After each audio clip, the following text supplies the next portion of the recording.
तो हिंदुस्तान और हसीना वाजिद का खुफिया प्लान कि साहब चौबे जी चले थे छब्बे बनने और दुबे बन के वापस कि अमेरिका को बांग्लादेश में अपना दूतावास बंद करना पड़ा है।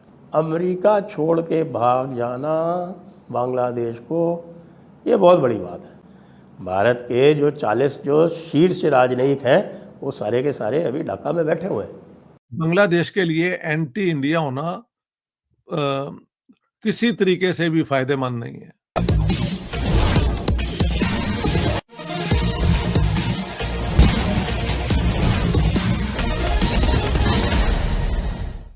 कि साहब चौबे जी चले थे छब्बे बनने और दुबे बन के वापस आए।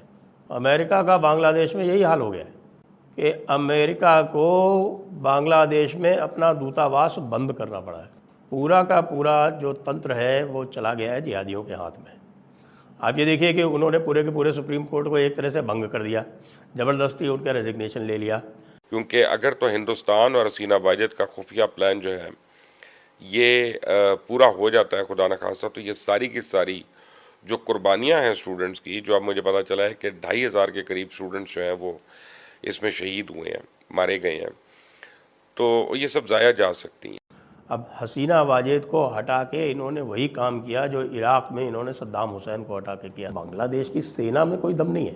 बांग्लादेश की सेना जो है अंडरमैंड है, कोई 6-7 हज़ार लोग उनके और बाकी रिज़र्व में मिला के अगर देखिए तो फाइटिंग फोर्स जो है मुश्किल से 40-50 हज़ार है, और वो 40-50 हज़ार के पास भी कोई ऐसे इक्विपमेंट नहीं है। आप सोचें कि उनके पास कोई बहुत टैंक्स हों या बख्तरबंद गाड़ियाँ हों या कोई बहुत आर्टिलरी हो, नहीं, कुछ भी नहीं है। ना कोई ऐसी कोई एयर डिफेंस है, कभी भारत से ख़तरा था भी नहीं, तो इसलिए वो तैयारी भी नहीं हुई। उनको ये था कि भाई अब चूँकि अमेरिका साथ में है इसलिए भारत हिम्मत नहीं करेगा, लेकिन अगर अमेरिका ही छोड़ के भाग गया तब क्या होगा? अमेरिका छोड़ के भाग जाना बांग्लादेश को, ये बहुत बड़ी बात है।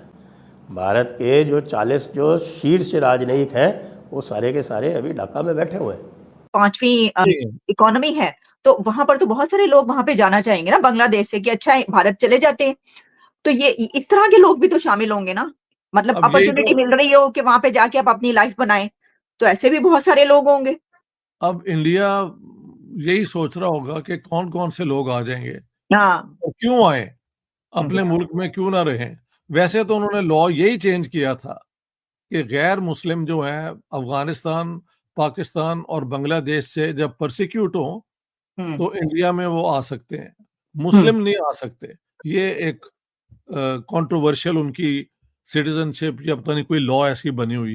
अब ऐसा सुनने में आ रहा है कि अमेरिका ये नहीं चाहता था, क्योंकि ये है करने से वो जो पूरी की पूरी क्लेम थी कि ये जो है एक स्वतः स्फूर्त, एक स्पॉन्टेनियस एक क्रांति है, और इसमें जो है वो छात्र सम्मिलित हैं, इसमें ये छात्रों की क्रांति है।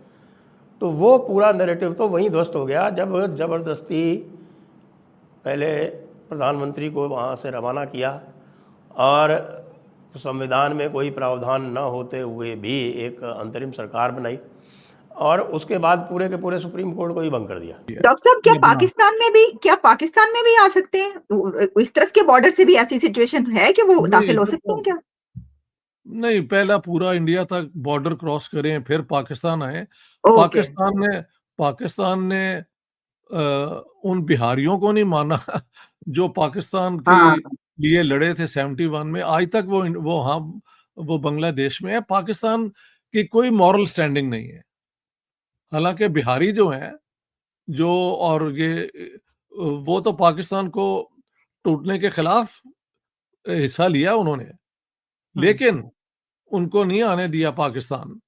1972 में जब भुट्टो साहब गए शिमला इंदिरा गांधी जी से मिलने के लिए, तो हमारी आर्मी के वो जो था एक मेमोरेंडम था, यस मेमोरेंडम, कि आपने ये नहीं मानना कि जो बिहारी हैं वो पाकिस्तान आ सकते हैं। तो हमारी हरकतें जो हैं वो, उनमें कोई मॉरल स्टैंडिंग नहीं है, बस ये मैं कहना चाहता हूँ। तो यहाँ तक हो रहा था, तब तक अमेरिका को फिर भी लग रहा था कि संभवतः वो उसको कमांड कर सके, लेकिन अब पता चला कि कल से, बल्कि 2-3 दिन से, और कल तो बहुत बड़ी एक मार्च निकली ढाका में जिसमें सीधे सीधे फिलिस्तीनी झंडा लहराया जा रहा था और अल-कायदा का झंडा चल रहा था। अब आप जानते हैं कि अल-कायदा और फ़िलिस्तीन के समर्थक जो हैं, उनका सबसे बड़ा दुश्मन कौन है? उनका सबसे बड़ा दुश्मन अमेरिका है। तो भाई अमेरिका को तुरंत यह एहसास हो गया, यह उनको अनुमान हो गया कि भाई ये मामला तो खटाई में पड़ता दिख रहा है, ये मामला तो उलट गया है। और तुरंत फुरत उन्होंने आज अपने दूतावास को अनिश्चित काल के लिए बंद कर दिया है और दूतावास के सारे लोग जो हैं वो वहाँ से निकल के अपने अपने स्थानों पर वापस जा रहे हैं। अमेरिका जाएगा। इस समय जो जिहादियों की स्थिति है बांग्लादेश में, वो पाकिस्तान के जिहादियों से भी ख़तरनाक है। क्यों? क्योंकि इनका उपयोग किया, अमेरिका ने इनका उपयोग किया हसीना वाजिद को हटाने में। अच्छा डॉक्टर साहब, कल एक ऐसा वाकया भी हुआ कि वहां पर जो आपको पता है 1971 का जो एक वहां पे मेमोरियल है कॉम्प्लेक्स, कि जब वो साइन किए थे जनरल न्याजी ने और जनरल अरोड़ा साथ बैठे हुए, वहां पेंटिंग्स भी बड़ी चलती है, वहां पे उन्होंने एक ना स्टैचूज भी बनाए हुए थे।